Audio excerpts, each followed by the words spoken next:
Saya merasa dekat dengan anak-anak, makanya saya panggil salah satu anak untuk membacakan Al-Fatihah. Sambil saya memperbaiki dan teruskan bacaan yang benar, di mana letakkan kesalahan, walaupun suaranya bagus. Habis saya periksa dan tes bacaannya, saya masih fokus di hadapan jamaah dan di sebelah kiri. Saya tidak melihat ke sebelah kanan karena posisi sebelah kanan cukup sepi. Karena panggung di dekat halaman masjid yang dekat pintu keluar masuk, pintu jalan, dan pintu ini mungkin karena jalan keluar masuk tidak banyak jamaah di situ supaya tidak terganggu. Makanya saya lebih banyak fokus kepada jamaah yang ada di hadapan saya sama yang ada di kiri saya. Begitu saya selesai tes bacaan Al-Fatihah, saya masih menawarkan kepada anak itu. Saya belum tahu dia anak yatim. Belakangan baru saya tahu ternyata dia anak yatim, usia 9 tahun. Begitu saya selesai tes bacaan Al-Fatihah, saya tawarkan, kamu ingin hadiah apa? Niat saya sebenarnya mau hadiahkan umrah untuk dia sama ibunya, tapi saya belum terungkap. Saya masih tawarkan, kamu mau hadiah apa? Dia masih bingung sampai dia mempandangi ibunya. Saya bilang, udah kesana aja ke ibu, jumpa tanya ibu kamu, barangkali ada masukan apa lagi. Balik lagi sebentar, mau sepeda, kata-kata. Udah kita sediain di sepeda. Atau mau yang lain, ada enggak yang lain? Kamu memang bisa naik sepeda, bisa pakai sepeda? Dia bilang belum bisa, belum pernah. Udah coba tanya ibu lagi. Sebenarnya saya ingin dia mengucapkan, aku mau hadiah umrah. Pas begitu subhanallah mengucapkan hadiah umrah, dan saya di saat itu minta HP dari beliau. Saya ingin sebenarnya foto sekalian, saya merekam hadiah umrah untuk dia. Pas ketika memegang HP ibu itu, ternyata HP-nya full data, dia tidak bisa difoto. Makanya saya tawarkan ke jemaah, mohon jemaah boleh pinjam HP-nya sebentar. Dan saya masih lihat ke kiri dan yang di depan saya. Belum ada respon, tiba-tiba saya baru saja hitungan titik, baru saja mengarah ke kanan untuk memperbicara kepada jamaah yang tersisa di sebelah kanan untuk meminjamkan HP-nya. Tiba-tiba ada orang naik panggung. Dan cepat saya pikiran saya lagi mau antar HP. Saya dah membayangkan hal yang lain. Tapi cara dia loncat, lari, kemudian sasarannya kepada saya, posisi saya masih duduk, saya masih nyaman, belum bergerak sama sekali.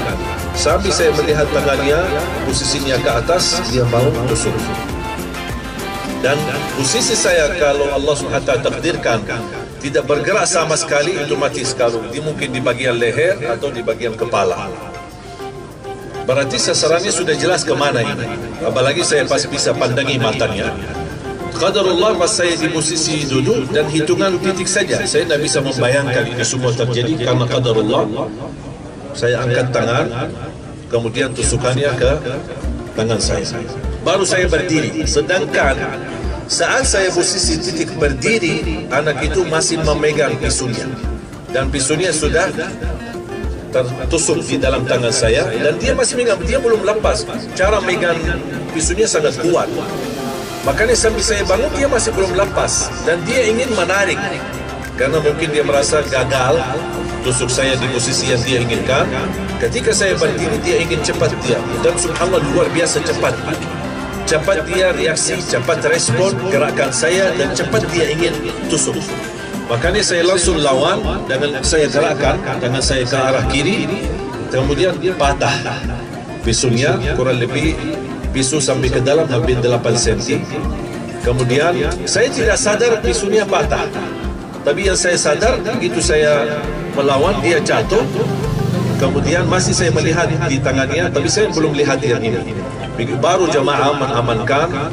Ketika saya melihat ke tangan saya sudah berdarah, saya kaget. Baru saya melihat bekas pisunya masih ada ke dalam. Kemudian saya dengan ucapkan bismillah, alhamdulillah, inna lillahi wa inna ilaihi raji'un, saya lepas baki tangan kiri.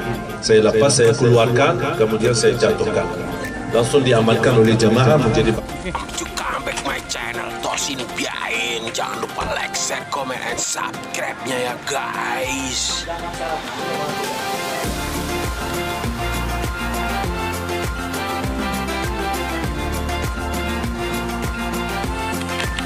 tanggal 13 September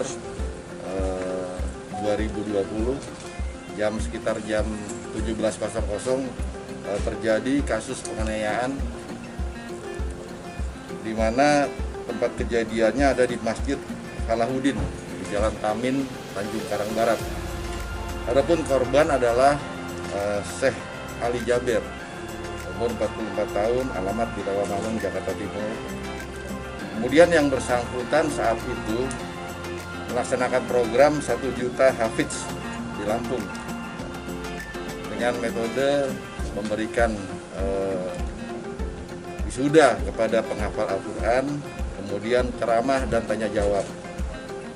Pada saat melakukan tanya jawab, ada seseorang tidak dikenal langsung menyerang Syekh. Kemudian Syekh mengalami luka pada bagian lengan atas, luka tusuk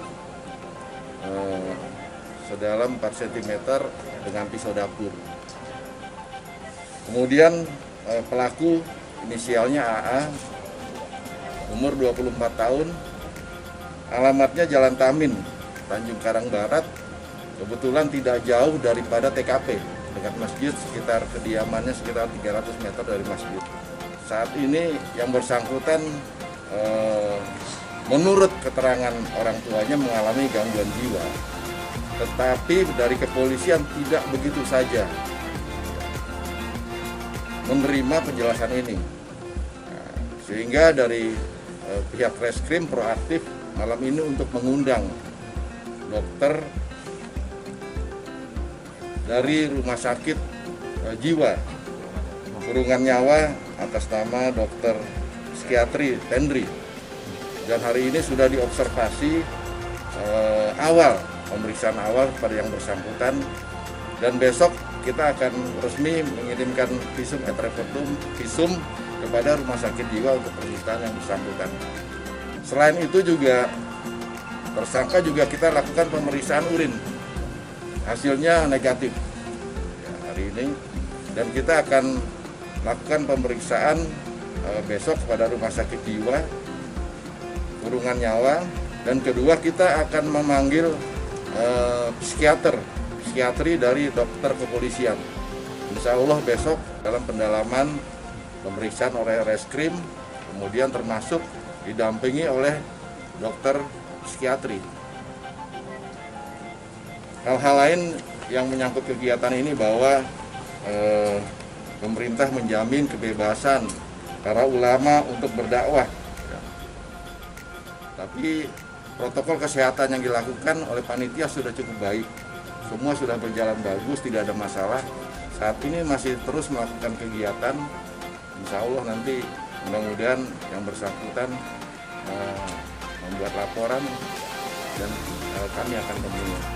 Keamanan di lokasi pada saat itu dari kepolisian ada. Nah, kemudian kegiatan dengan kejadian ini kita tingkatkan pengamanan ini baik itu terbuka, tertutup.